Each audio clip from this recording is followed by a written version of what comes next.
part of spiritual development is to recognize the satanic tendencies that characterize you and to fully wrestle with them and to integrate them. That's the thing. It's not so much to cast them away, it's to transmute them.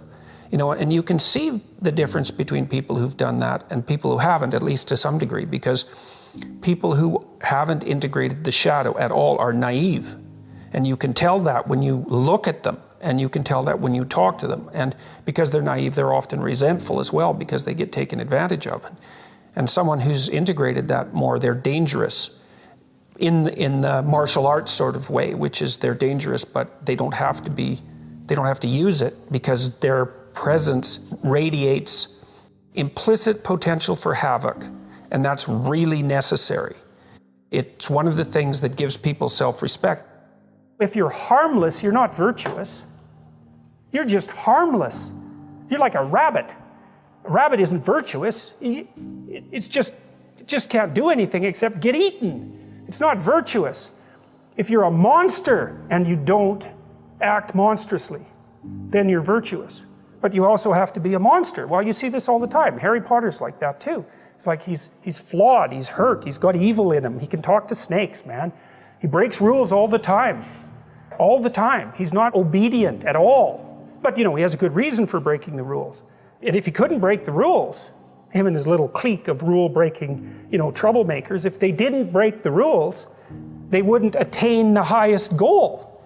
So it's very peculiar, but it's a very, very, very, very common mythological notion. You know, the hero has to be a monster, but a controlled monster. Batman is like that, you know? I mean, it's everywhere. It's the story you always hear. If you're going to be a fighter, you have to want to win. And you have to want to hurt people. I mean, not for the sake of hurting them. That's what makes you different than an evil person. But you have to have that capacity. You have to develop that. And, you know, that's the step on the way to enlightenment, weirdly enough, because that isn't what people think. People have been fed this diet of pablum, rights and impulsive freedom for so long. There's just an absolute starvation for the other side of the story. There are no rights, technically speaking, without responsibilities. And all we've had for 60 years is a dialogue about rights. Well, that leaves a hole on the other side of the story. And it's a hole that's in people's hearts, essentially. Because responsibility, well, perhaps that's not more important than rights. Like I said, they're part and parcel of the same formula. But it's in responsibility that most people find the meaning that sustains them through life. It's not in happiness. It's not in impulsive pleasure. Those things blow away at the first ill wind.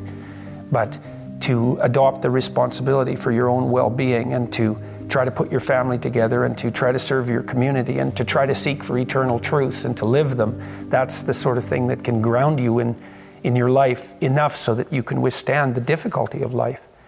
And when you tell people that, especially when you include yourself in the audience, let's say, and you're not finger waving from above, then everyone knows that it's true. There's been this attempt to identify masculine competence and power, let's say, but mostly competence with tyranny. And that's very, very hard on young men. It's also hard on young women, for that matter. But it's very helpful for people to hear that they should make themselves competent and dangerous and take their proper place in the world, because it's the alternative to being weak. And weak is not good. The people who shoot up the high schools, they're weak.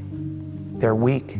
And life is a very difficult process, and you're not prepared for it unless you have the capacity to be dangerous. That doesn't mean that you should be cruel. It doesn't mean any of that. There's a statement in the New Testament, the meek shall inherit the earth. But the meek isn't well translated. It means something more like, those who have swords and know how to use them but keep them sheathed will inherit the world. That's a way better way of thinking about it. You have to be powerful and formidable and then peaceful, in that order, right? And that's not the same as being naive and weak and harmless, which is what young men are being encouraged to be. It's like, that's a very bad idea.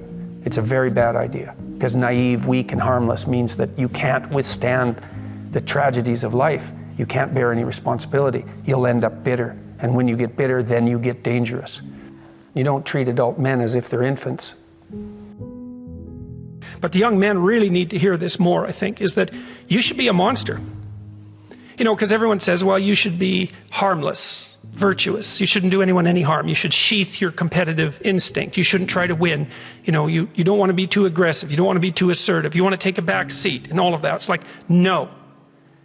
Wrong. You should be a monster, an absolute monster, and then you should learn how to control it.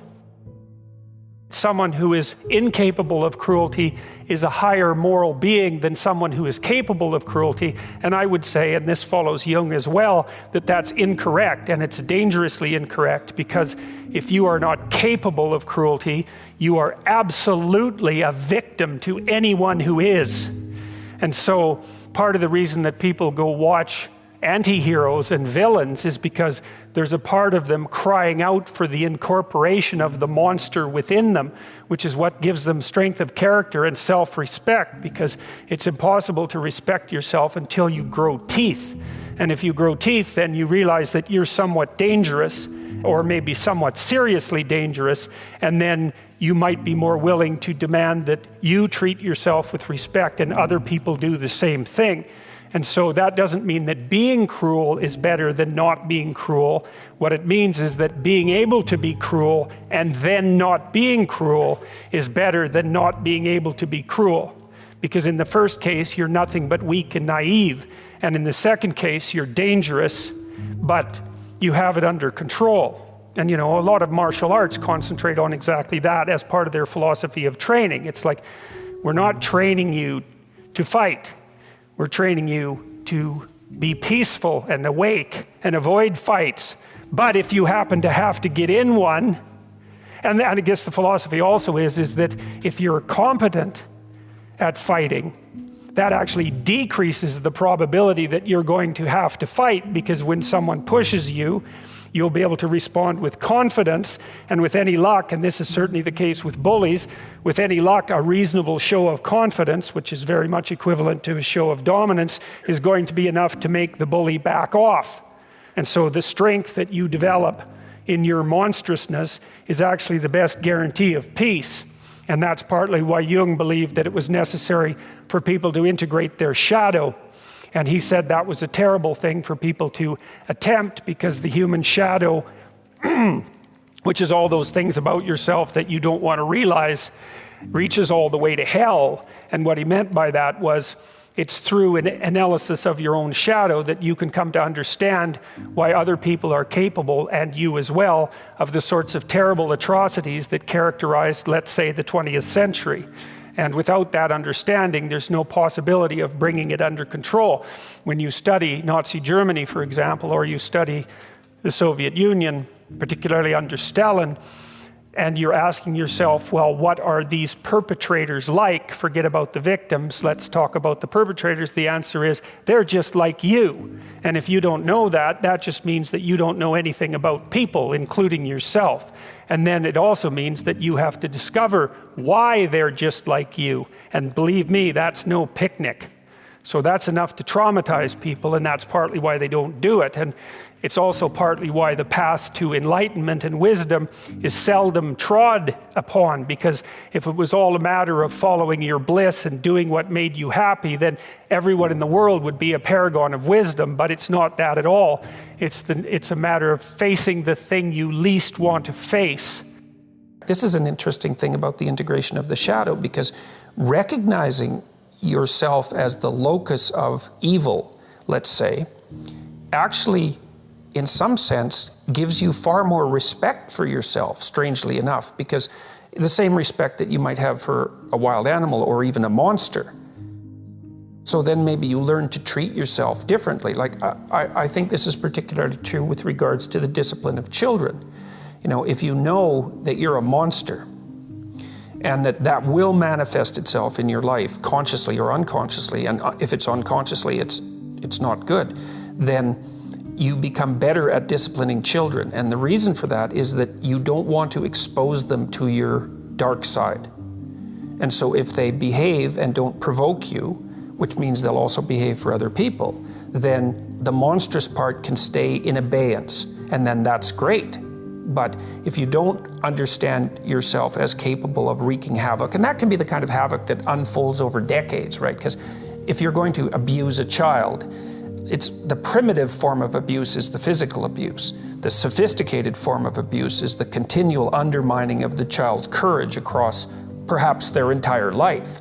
And there's a terribly monstrous element to that. And if you're not respected properly by the child, say, you will absolutely take revenge on them. And, in some sense, that's the whole Freudian psychoanalytic story. It's not all of it, but you either have that or it has you. Those are the options.